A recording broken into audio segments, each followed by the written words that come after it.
All things are lawful for me, but not all things are expedient. All things are lawful for me, but I will not be brought under the power of any.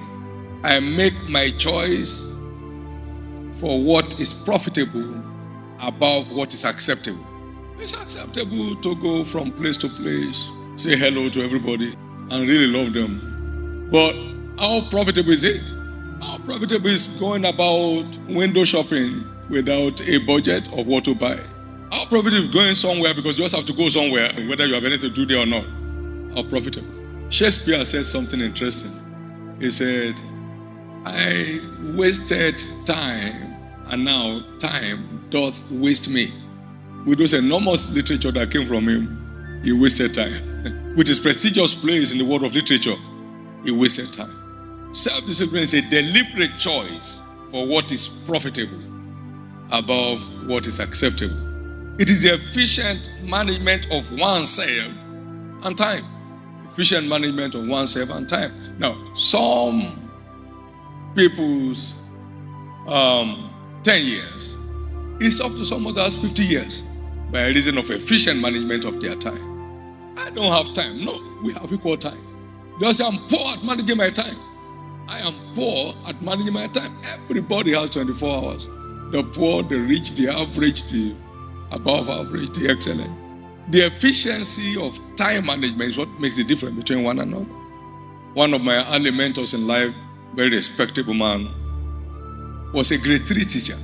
He worked his way to earn a first degree, a second degree, a third degree, and became a celebrated personality at NIPS. Having also served as secretary to state government. Others die at that level. But no, he invested his time while others squandered it. I used to know a primary school teacher, and suddenly we heard that he was going to the law school. How did they get there? He was doing London University correspondence course and passed his law degree without knowing the airport and headed on for the Nigerian law school. He left the others behind. They are still playing ayo under the tree and grubbing. This one is hard. Bring me another one. And somebody else has left them behind. Has schooled abroad without leaving his village. Has earned the prestigious law degree from London University. Now was on his way to the law school. Self-discipline is key to outstanding success in anyone's life. There must, that is your value for time, your value for your desired goal, drives you to set rules and laws around your life. There is this interesting joke. We were in London one time. My friend and my wife were going, they said we were going for shopping. I said, I'm not going. They said, no, just a moment, we'll be there. So I got there and said, can I excuse myself? You go for shopping. I have things doing here. I'll stay in the car. I have the key. I lock myself inside. The car is running. The AC is working. When they came back, they had to knock. I wasn't sleeping. They had to knock for me to open for them. I've drawn so much value from that time. I'm going about. I don't have to buy anything anywhere. There's nothing I'm wearing that they don't say in Nigeria. By buying somewhere else, I'm distorting the market system. Some people have gone to buy and they are to sell. And if everybody has to buy from somewhere else, then who will buy what they want to sell? I've entered the shopping mall in Lagos only once in my life. And that was 1990. I stood in front of a counter last, 1989, banking counter. There's something I want to get, I can send for it. Give you a check if it's a check they need, or anything they need, but they can't need me. I'm not applying to borrow, so what are you needing me for? Life is all about you finding your values and standing by them. Time is an asset of equality. While some invest it, multitudes squander it. Benjamin Franklin said, doth thou love life? Invest time. Don't squander it, for that is the stuff life is made up of. Invest your time. Don't squander it. It's one of the characteristics of high-level self-discipline. Highly disciplined people have utmost value for time and they endeavor to make the most of it. I said their self-discipline is operating without requiring supervision towards the delivery of a given task, like in the case of David. He was there with the sheep. keeping watch over the sheep, and no lion nor bear can come across it and destroy them. He had no supervision from any source. And see how decorated his life became. That is the power of self-discipline. Examples here that will apply to us as young people, youth growing up, include examples of fellows like Joseph. He was 17 years when he began to face the ordeals of life. But it's came through by the evident virtue of self-discipline. When Potiphar's wife wanted to floor him, no, I can't do this and sin against God. In the prison, the most respected prisoner you ever come across. Whatever was done in the prison, Joseph was the doer of it. He was a youth like you. But see how decorated his destiny became. Nothing got missing in the house of Potiphar. He entrusted all his estate into his hand. Self-discipline. He never attempted to flee and get back to his country. Self-discipline. He never took it out on his brothers who sold him into slavery. Self-discipline. Think of Daniel. As for these 4 children, they were children. But the purpose in their heart not to defy themselves with the king's rich food. They were just unique. They were out of the box. They were not in general run of the youth of their days. See how decorated and distinguished the 4 of them became. The value of self-discipline is inestimable. Think of Nehemiah, highly disciplined individual. You can read the story. And Paul the apostle, I put my body under. I bring it into subjection so I can achieve my goals. Self-discipline. 1 Corinthians 9, 24 to 26. This is why everyone is absolutely responsible for the outcome of his life. Everyone. Young people, success is not transferable. You can't inherit it. Every successful man has to earn it. The success you don't earn, you cannot sustain. Waiting for the inheritance of your father is selling out your destiny for a morsel of meat. If your father is a professor of renown, there is no way you can inherit that status. You try to do that, you'll be charged for impersonation. You end up in prison. That illustration shows you that no matter how accomplished your parent is not transferable to you. What you don't earn, you cannot sustain. A good friend of mine, Professor Julius Okoge, said something. He said, you can't prepare the future for your children, but you can prepare your children for the future. You can't. Many great names with great fortune have left here, leaving a fortune for their children. They squander it before their body is decomposed. They squander it before their body decomposed in the grave. Finish. Begging on the street because you can't keep what you don't earn. Wealth gotten by vanity shall diminish, or it that gathered by labor shall increase. Proverbs 13 verse 11. It is only what you earn that secures your future, not what somebody transferred to you. We are a people of equal destiny in the faith. As many as he has predestinated, he has called, and the ones he has called, he has justified, and the ones he has justified, he has glorified. We have an equal destiny in Christ. The difference is how much we engage with the truth that empowers the fulfillment of our glorious destiny. We need to engage. Otherwise, we'll just be there.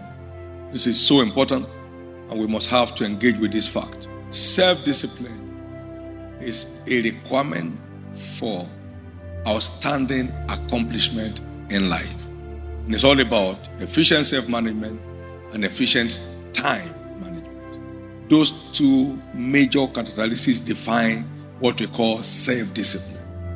It's efficient self-management and time management.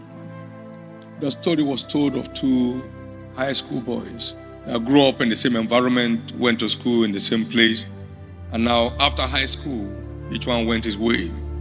One was walking from one fast food store to one restaurant and another store. And after 19 years, it was still worth $7.50 an hour.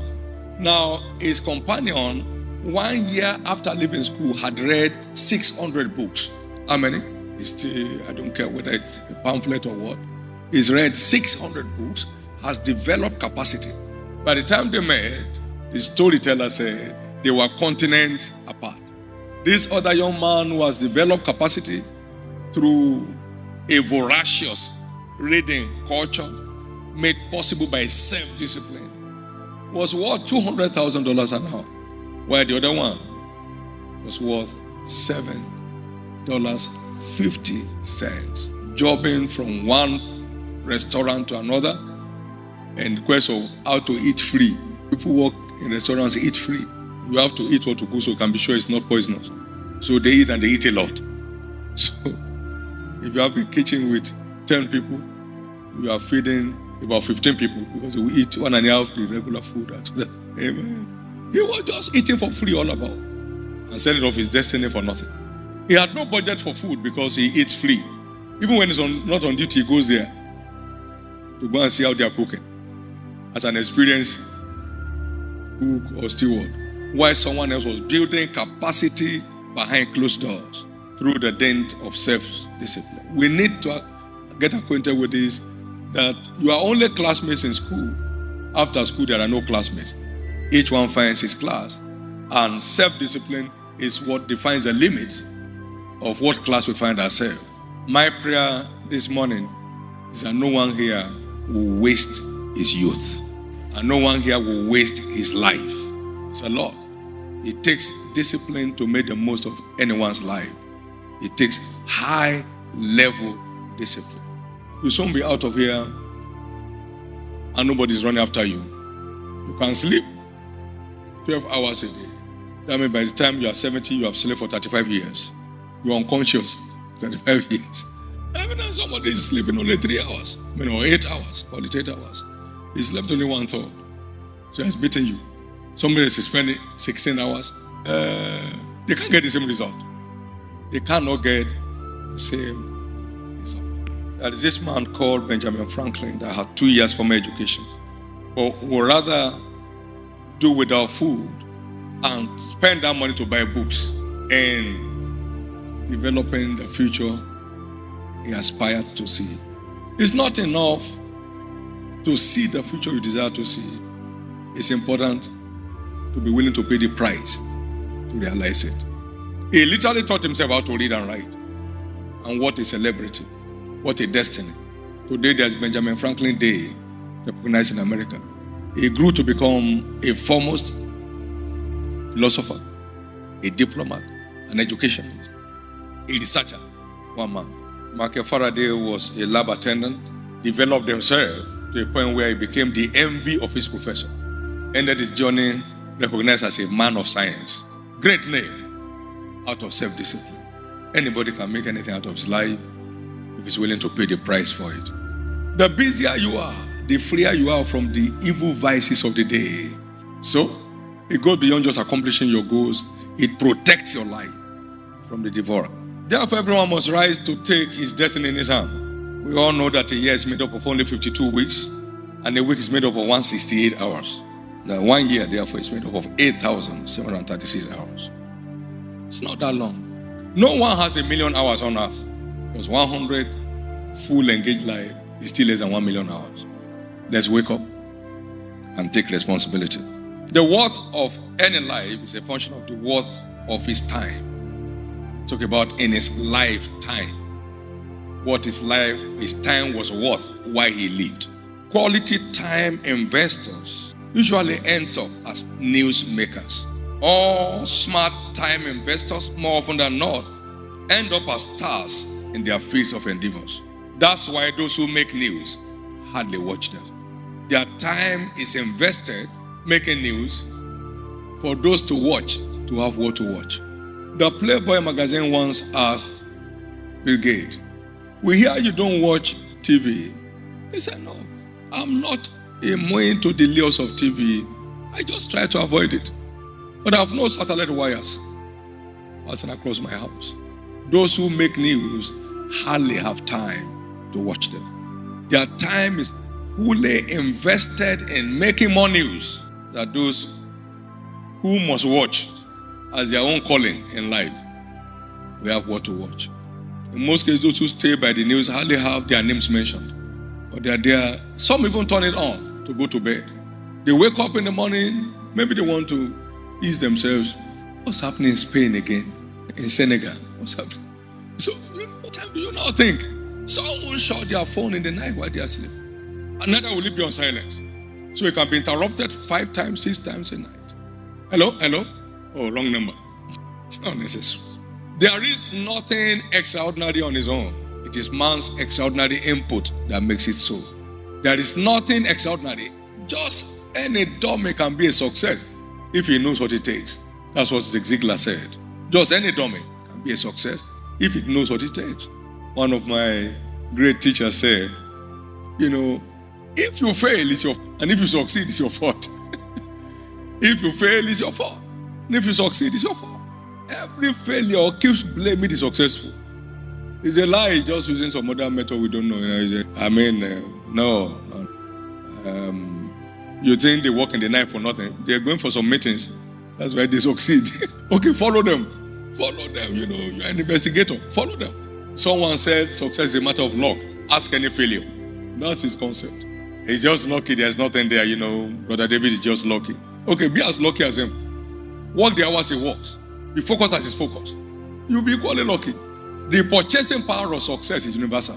There is no developed country that makes you a success. There is no that developed country that makes you a failure. It's paying the price anywhere you are. It determines your level of success in life. There is no underdeveloped country on this earth without successful people inside who help to keep life going for others who don't know how to make it happen. In every nation, there are money lenders and there are money borrowers. And the money lenders are not thieves. Thieves don't lend money out. They will ask, where did you get it from? No. So it's not about where you are, it's about who you are and who am I. There is no country of this earth where self-discipline will not acquire success. Access to the top is always at a cost. The top is open and free, but everyone has to make his way there. And the sky is so wide that no two balls ever collide. So nobody's success is the reason for anybody's else failure. Nobody's success is the reason for anybody's failure. So stop getting angry with successful. Subscribe to the demands, and you'll be as successful as whosoever may be. This is a choice to make, and it's a choice of the wise. He said, I lay before you life and death, blessings and cursings. Choose life. Deuteronomy chapter 30 and verse 19. Choose life. Choose life, that both thou and thy seed may live. Choose life. Choose to be part of those that make things happen. Someone has said 5% of people make things happen. 25% watch things happen. They're entertained by the happenings. And a whooping 70% don't know anything's happening. And that's what you have today, the race of life. You'll find 22 people playing, and Wembley Stadium in London is 85,000 capacity, and 85,000 people watching. Yay! Oh, if I were the one, straight. Shh. That man has lost 2 goals. If I were there is no way I will miss it. Because when I put my leg, it will through the goalpost. Talk is cheap. So the fans are always more in the race of life. And life is a race. Say that you should run the race that I said before you. Life is a race. But there are more spectators in every race in the field of sport. More. Your stadium, there are maybe about 7,000 people. If it's full, there will only still be 22 people playing. You can find it. So there will only be 22 people playing. Whether it's full to overflow and all that, it doesn't matter. Only the 2 people will play. They won't add more players because the stadium is large. Only 22. All the others, some will even tear their clothes like madness when their team loses a goal or misses a goal. No fan ever gets a prize. Are you aware of that? No fan has a name. His name is fan. And a fan is for fun. His name is a fan. He looks after his own hotel, pays his ticket for every game, and never returns with anything apart from sometimes a slap. By the time you are jumping and somebody next to you is his team that lost the goal, he hits you. He says, why are you jumping? Now decide either to be a player in the race of life or a spectator. Either to be a star player or a fan. The choice is yours. If I may conclude with this, the earlier you make your choice, the better for you.